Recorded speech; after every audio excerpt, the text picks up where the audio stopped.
All right, we have a Big 12 matchup that I think is fascinating for some reasons. I do have some insight in here. We've number 15 Oklahoma State, 2.5-point road favorites at UCF. That number might be surprising to some. I'll get into why here in a minute. It carries an over-under of 64.5 points, and it kicks off at 3:30 p.m. Eastern on ESPN's main channel.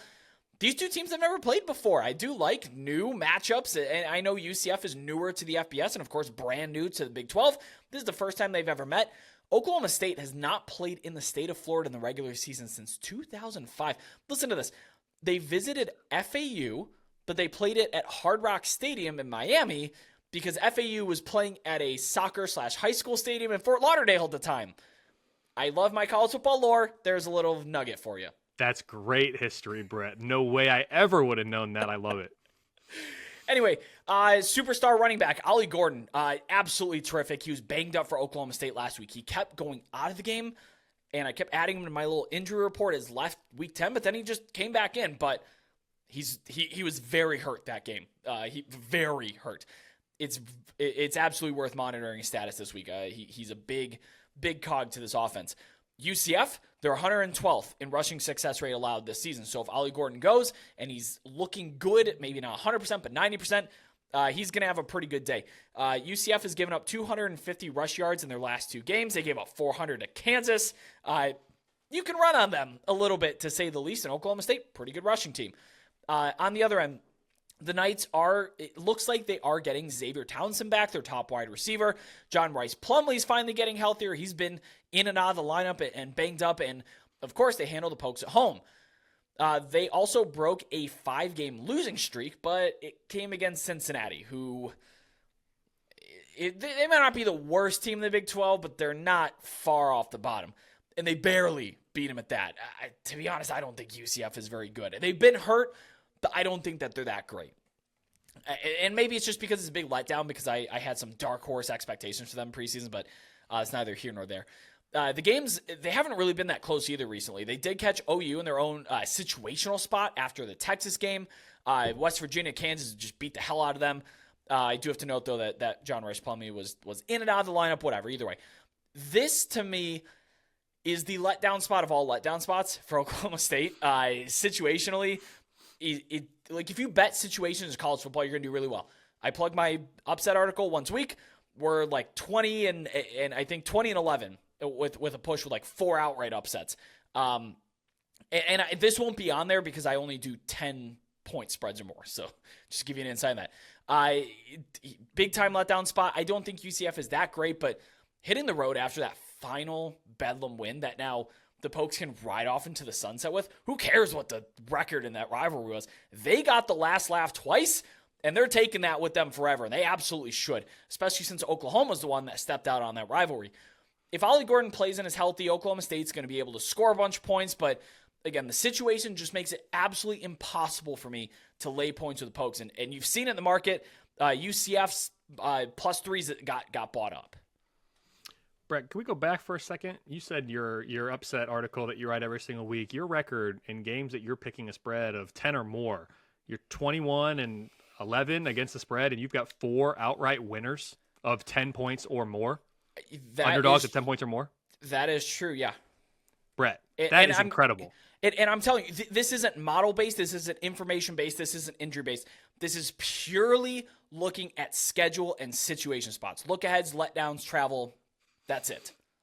Guys, if you are listening to this, watching this, and you're not reading Brett's upset article of every single week, and you do bet college football. So I don't bet college football. I still like talking college football and looking at the things that Brett's putting out. But if you're betting college football and you're not reading Brett's article, you are quite literally leaving money on the table. Like, that is insane, Brett. That is awesome. Very cool. I need to start coming to you. I'm in this competition where I'm supposed to pick an upset of, you get the number of points that the team is an upset or is an underdog. So if a team is an underdog by 9.5 and you pick them and you're in this competition and they win, you get 9.5 points. If you pick an underdog of 17 points and they win, you get 17 points. If you pick the underdog and they lose outright, you don't get any points that week. So it's kind of a risk-reward type deal. I have a formula that I use, picked a couple of them this year, but I got to start coming to you for some advice on those, man, because that is awesome. You've had 4 outright winners of 10 points or less. 19-11-1 with 4 outright upsets, and we are 6-2 in the last 3 weeks.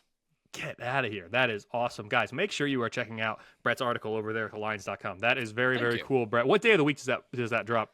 That'll come out usually on Thursdays. Thursdays. Got it. Cool. I need to make a note so that I can do that and take a look too, because I got to put my pick in for the competition I do on Fridays. So I'll be using my cheat sheet, which is Brett Gibbons' article. Okay, for this game, I've got a watchability score of 7.9 on this one. Brett, I actually have it as a pick'em. I know you said you're low on UCF. The model has it as a pick'em. 52% win expectancy for Oklahoma State here. Fresh off that massive win in Bedlam. You touched on it. They can never take it away from Oklahoma State now. Oklahoma walked out. Oklahoma State said, thanks, don't let the door hit you. We've won 2 of the last 3 on our home field. We're going to win the last one that's scheduled here. They will play again. It kind of rubbed me wrong on the broadcast. They're like, this is the last Bedlam. And I was like, well, it's the last Bedlam we have scheduled. So, yes, I understand that. But these teams will play again. They're too good not to. Bad blood, I think time will heal these wounds. They'll bring it back, and hopefully it will be an annual thing again down the road. I have to hope that we're going to get that, because there's no reason that we shouldn't. I am so disappointed, Brett, to go back to Bedlam real quick. So disappointed. So they talked about it on the broadcast. This was the second longest consecutive rivalry that's been played, meaning they played every single year. It's the second longest matchup that's been played every single year in college football history, behind only Minnesota and Wisconsin, and now it comes to an end next year. It's very sad for college football fans. We'll see how fast Oklahoma picks up the phone and reschedules this, because if they would have won, we may have never seen it again outside of bowls.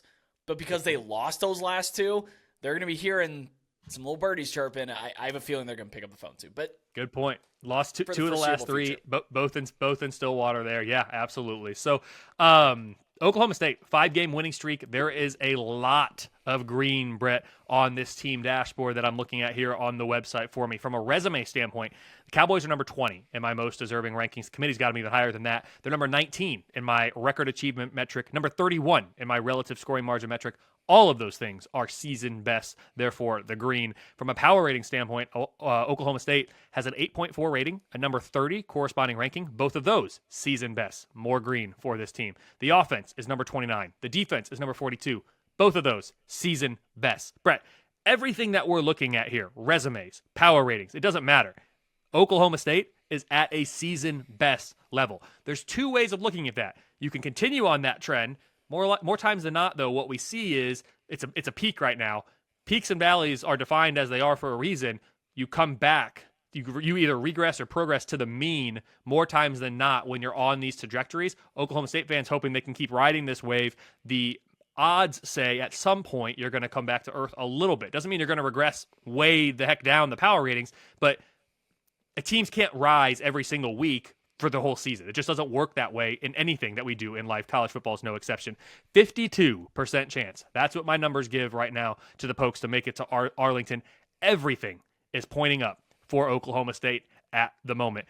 This game should be tricky, though, by what my model is looking at. Despite just a 1-5 record in conference play, my number suggests UCF will be a stiff challenge for the Cowboys in this game. UCF, number 42 in the power ratings. They have a top 25 offense. The defense, though, currently a season worst number 62. That, to me, is the concern for the Knights in this game. It is in Orlando, the bounce house. That could be the equalizer here. We will see how excited UCF fans get for this game with the season having not gone the way that many would have hoped in their maiden voyage here in the Power 5 in the Big 12. Bottom line, Brett, I have this as a pick'em. It's a 52% win expectancy for Oklahoma State. You touched on this. It's the first ever meeting between these programs. Oklahoma State would love to get on the board here, too, and say, man, we've really owned our rival Oklahoma recently. We've never lost to UCF. Look at us. We're just rolling at this point in time. Oklahoma State fans are excited. Brett, I do have to say, my numbers in the preseason, Texas and Oklahoma. Those were the 2 teams, along with Vegas and everybody else, that the numbers said, hey, this is who's most likely. But when we talked about sleeper teams, I distinctly remember, I mentioned, Kansas State, but I said Oklahoma State has a schedule. It's very easy relative to the rest of the teams in the Big 12. They have a schedule that sets up in such a way that Oklahoma State could be in this Big 12 championship race late into November.